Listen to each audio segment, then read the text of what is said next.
Good morning student. आज हम लोग एंटी थायराइड ड्रग से स्टार्ट करेंगे। तो एंटी थायराइड पढ़ने के पहले हम लोग थायराइड क्या होता है, थायराइड हार्मोन क्या होते हैं, उनके सिक्रिएशंस कैसे होते हैं, ये सब पहले हम लोग देखेंगे।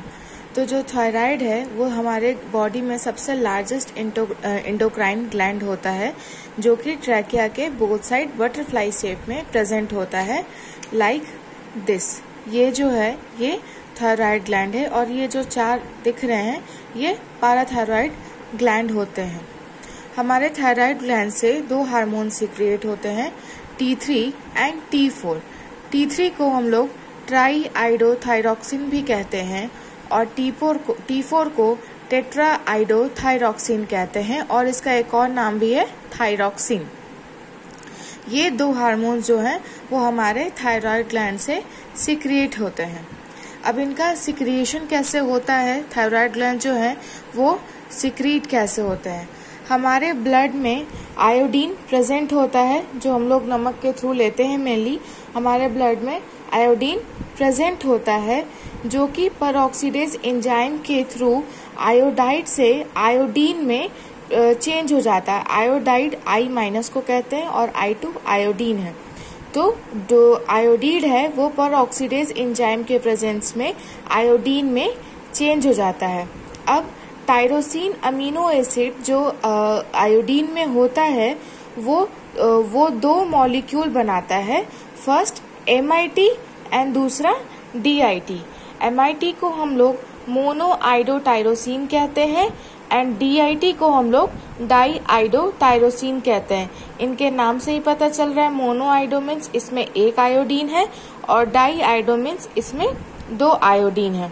अब अगर हम लोग एक मॉलिक्यूल MIT का और एक मॉलिक्यूल DIT का लेंगे तो हम लोग T3 हार्मोन बन जाएगा हम लोगों का, और दो मॉलिक्यूल अगर DIT का लेंगे तो वो T4 मॉलिक्यूल T4 हार्मोन बन जाता है। सेम यहाँ मैंने उसे वर्डिंग्स में लिखा है, iodide in blood gets trapped and converted to iodine by peroxidase enzyme. Then the tyrosine amino acid present in iodine make two molecule, that is MIT and DIT. MIT is monoiodotyrosine and DIT is diiodotyrosine. This MIT and DIT together forms T3 and T4 hormone. Two molecule of DIT forms T4 hormones and one molecule of MIT and one molecule of DIT forms T3 hormone. अब ये जो hormones हैं वो body में regulate कैसे होते हैं, तो these are regulated by TSH, that is thyroid stimulating hormone. अब हम लोग देखेंगे कि इसके फिजियोलॉजिकल और फार्माकोलॉजिकल एक्शन क्या क्या है जो थायराइड हार्मोन्स जो हमारे थायराइड हार्मोन करते हैं। तो पहला है कि increase the oxygen consumption and heat production. ये जो ये T3 और T4 क्या करते हैं कि ऑक्सीजन के कंजप्शन को इंक्रीज कर देते हैं और बॉडी में हीट के प्रोडक्शन को भी इंक्रीज कर देते हैं। Next, increase the basal metabolic rate. Body का जो बेसल मेटाबॉलिक रेट है वो भी ये इंक्रीज कर देते हैं।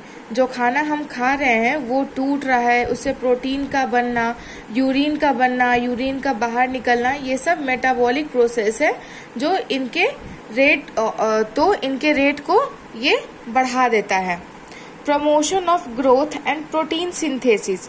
बॉडी के ग्रोथ में और बॉडी में जो प्रोटीन सिंथेसिस हो रहा है इनको भी ये प्रमोट करता है। Increases in absorption and utilization of glucose. Glucose का जो बॉडी में अब्जॉर्प्शन हो रहा है और उसका जो यूज हो रहा है उसको भी ये इंक्रीज कर देता है, और जो लीवर में कोलेस्ट्रॉल का सिंथेसिस हो रहा है उसके रेट को भी ये बढ़ा देता है। अब हार्मोन्स हमारे बॉडी में एक लिमिटेड अमाउंट में निकलना चाहिए, या ज्यादा होना भी अच्छा नहीं है और कम होना भी अच्छा नहीं है। लाइक अगर हम ज्यादा खाना खा लेते हैं तो भी हमारे बॉडी में प्रॉब्लम होती है और कम खाना खाते हैं तो भी हमारे बॉडी में प्रॉब्लम होती है।